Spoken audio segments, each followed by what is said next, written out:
Bonjour une fois de plus, ma famille dans le Seigneur. Je vais continuer à vous dire ce que le Seigneur m'a dit cette nuit, dans la nuit du 8 au 9 janvier 2021. Le Seigneur m'a parlé toute la nuit jusqu'au matin. Et tout à l'heure, pour ceux qui ont suivi, j'étais en train de parler de cette personne, de ces femmes qui vivent des relations non consenties par le Seigneur. Et après, le Seigneur m'a montré deux chrétiennes. J'ai vu deux chrétiennes dans une maison. Donc, il y a une chrétienne, une fille de Dieu chrétienne qui est allée rendre visite à une autre chrétienne. Et lorsqu'elle a quitté cette maison, le Seigneur était en train de me montrer l'état de la maison. C'était deux chrétiennes. Donc, il y a une chrétienne qui allait rendre visite à une autre sœur chrétienne. Et lorsqu'elle a quitté cette maison, je pouvais voir qu'elle avait laissé ses chaussures dans la maison.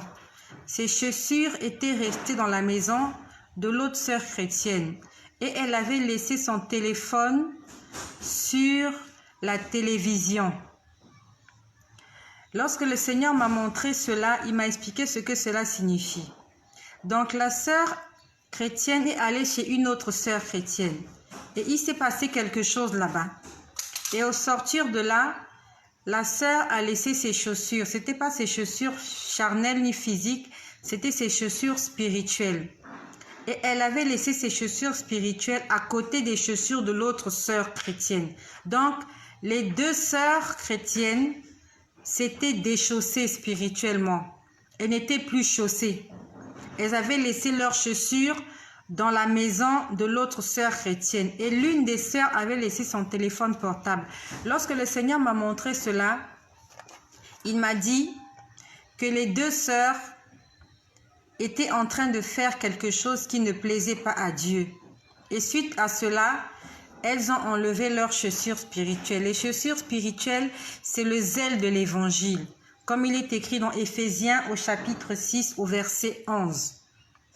Les deux ont laissé le zèle de l'évangile. Et l'une des deux a laissé son téléphone portable. Le Seigneur m'a dit que le téléphone portable, c'est la communion qu'elle a avec Dieu. Le téléphone représente la communication. Donc le fait qu'elle est allée rendre visite à cette sœur chrétienne, elle a perdu ses chaussures spirituelles, donc le zèle de l'évangile, comme il est écrit dans Éphésiens 6 au verset 11, et elle a perdu son téléphone portable. Le téléphone portable, c'est synonyme de la relation qu'elle a avec Dieu. Le Seigneur aimerait parler à ses enfants. Dans la Bible, il est écrit, si ton œil est pour toi une occasion de chute, il faut que tu le coupes. Car vaut mieux pour toi entrer au ciel avec un œil que de garder tes deux yeux et de ne pas hériter le ciel. L'œil, c'est quelque chose de précieux. L'œil, c'est quelque chose qu'on a proche de soi. Et la Bible nous dit que les mauvaises compagnies corrompent les bonnes mœurs.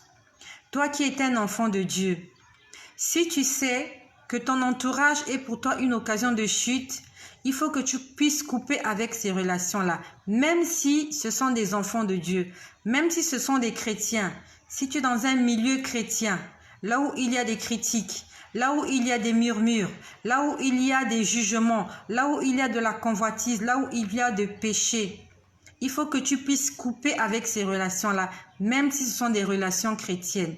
Cette sœur chrétienne est allée rendre visite à une autre sœur chrétienne et elle a laissé sa communication avec le Seigneur là-bas. Ça veut dire que sa communication avec le Seigneur était coupée.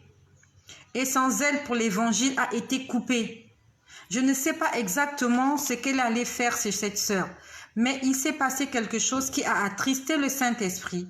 La Bible nous dit, n'attristez pas le Saint-Esprit de Dieu pour lequel vous avez été scellés pour le jour de la rédemption. Ne l'attristons pas par nos paroles, par nos pensées.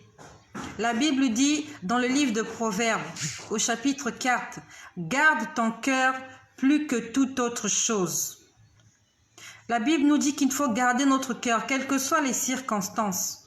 Même si tu vas chez un frère, ou une sœur chrétienne, tu dois faire attention à ce que tu vas écouter, à ce que tu vas dire. La Bible nous dit de remuer la langue 7 fois avant de dire quelque chose. Cette sœur, pour une simple visite, je ne sais pas si c'était une visite de courtoisie, elle a perdu sa communication avec le Seigneur et elle a perdu le zèle de l'évangile. Le zèle, c'est cette ferveur que nous avons pour Dieu. Le zèle, c'est cette ardeur, c'est cet empressement, c'est ce dévouement, c'est cette cause, cet enthousiasme, cette motivation que nous avons pour Dieu. Je ne sais pas qu'est-ce qu'elle a écouté chez cette sœur. Qu'est-ce qu'elle est allée faire chez cette sœur qui a fait à ce qu'elle perde son zèle? Le contraire du zèle, c'est du fainéantisme, c'est de la paresse, c'est du laisser-aller, c'est de la nonchalance, c'est de la démotivation, c'est de l'assoupissement. En fait, elle est entrée dans un sommeil spirituel, juste à cause d'une simple visite. Le Seigneur est en train de nous interpeller.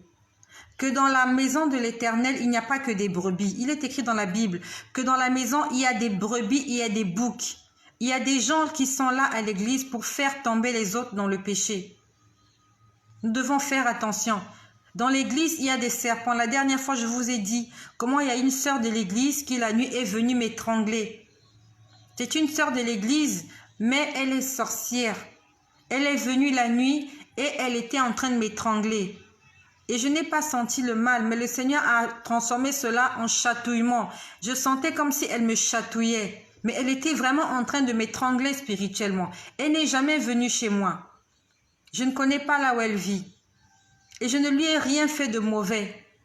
Mais ce soir-là, elle est venue chez moi en esprit parce que c'est une sorcière et elle cherchait à m'étrangler. Même pas elle cherchait, elle était en train de m'étrangler.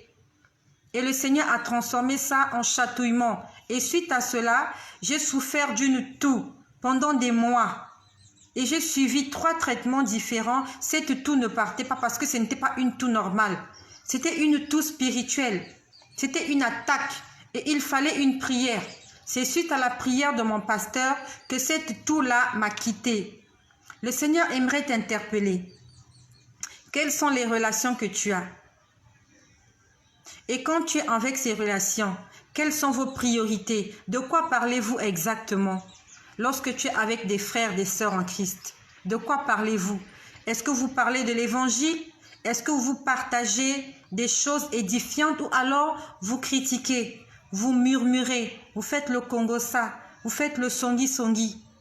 Vous attristez le Saint-Esprit lorsque vous faites ce genre de choses et vous perdez quelque chose de vous. Cette sœur-là, elle a perdu le zèle de l'évangile et la communication qu'elle avait avec le Seigneur. Il faut que tu fasses attention à tes relations, aux personnes que tu rencontres, aux personnes que tu côtoies, aux personnes que tu fréquentes. Et que tu fasses surtout attention à ton cœur. Car c'est de là que viennent les sources de la vie. Et qui dit vie, dit mort. Si de ton cœur viennent les sources de la vie, de ton cœur aussi peuvent venir les sources de la mort. Le Seigneur nous appelle à faire attention. Toutes les personnes ne sont pas fréquentables. Dans la Bible, il est écrit, ce ne sont pas tous ceux qui m'appellent Seigneur, Seigneur qui hériteront le royaume des cieux. Il y a beaucoup de gens qui vont à l'église, mais qui n'iront pas au ciel. Oui, il faut que tu le saches. Il y a beaucoup de pasteurs qui prêchent l'évangile, qui prophétisent, qui opèrent des miracles, qui n'iront pas au ciel. Cela nous appelle à faire attention à nos fréquentations, même si elles sont chrétiennes. Il faut demander au Seigneur de te guider. Même si ce frère qui te fait la cour, qui te fait la proposition est un frère zélé, même s'il parle en langue, il faut que tu demandes au Seigneur quel est son état d'âme. Parce que ce ne sont pas tous ceux-là qui disent Seigneur, Seigneur. Ce ne sont pas tous ceux-là qui prophétisent. Ce ne sont pas tous ceux-là qui sont zélés, qui chantent bien, qui entreront au ciel. Je vous ai parlé des pasteurs homosexuels. Je vous ai parlé des pasteurs qui sont allés prendre des fétiches pour prophétiser. Je vous ai parlé d'un pasteur musicien qui est allé signer un pacte avec le diable. Le Seigneur me l'a montré. Le Seigneur nous appelle aujourd'hui au discernement. Demande au Seigneur de te donner un esprit de discernement. Qu'il te donne cette capacité, cette possibilité de discerner les esprits. Un frère peut devenir frère juste pour venir te faire la cour, pour te faire tomber dans le péché. et que tu puisses perdre ton salut. La dernière fois, le Seigneur, pour ceux qui me suivent régulièrement, le Seigneur nous a montré ce verre qui est tombé, qui s'est cassé. Le verre est tombé, s'est cassé, alors qu'il y avait des verres qui étaient tombés, qui étaient dans la poubelle. Ce verre est tombé, s'est cassé. Et quand le Seigneur nous a expliqué, il m'a dit, c'est un enfant de Dieu qui est tombé dans le péché. Et alors qu'il était dans le péché, la mort est survenue et il est mort. Il est mort dans le péché. Il était en train de pécher. Je ne sais pas exactement quel péché il faisait, mais il est mort dans le péché. Tu peux mourir en étant en train de murmurer, de critiquer. Tu peux être chez un frère, chez une sœur, vous êtes en train de critiquer quelqu'un. Et alors, tu es frappé d'un AVC, d'un arrêt cardiaque et tu meurs. Ou alors tu perds connaissance. Est-ce que lorsque tu perdras connaissance, tu auras le temps de te confesser? Et ton frère en Christ va t'amener à l'hôpital, on va te déclarer mort cliniquement. Tu es mort dans un état de péché, même si tu n'étais pas en train de faire l'impudicité. Il n'y a pas que l'impudicité comme péché. Même le fait de critiquer, c'est un péché. Le fait de commérer, c'est un péché. La médisance, c'est un péché. Alors que tu as fait ce péché, tu ne t'es pas confessé, tu es rentré chez toi. Et en rentrant chez toi, tu as été heurté par un véhicule et te voilà qui meurt. Alors que tu te disais que tu n'as pas péché.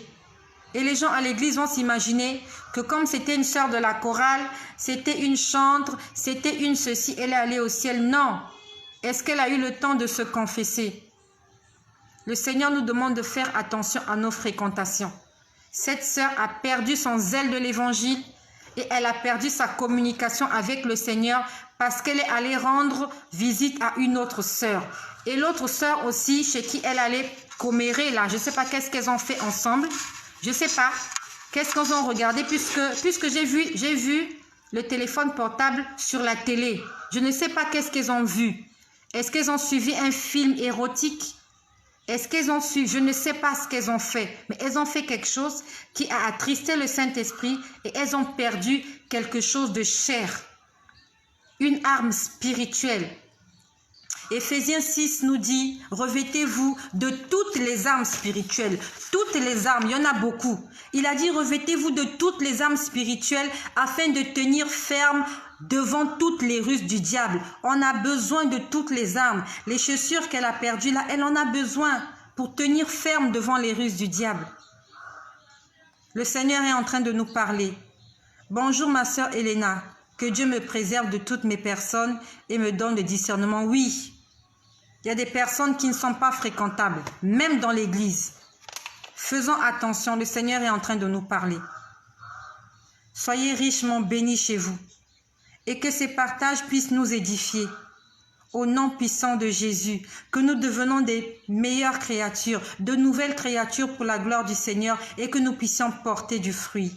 Soyez richement bénis chez vous et que le nom de Jésus-Christ soit glorifié.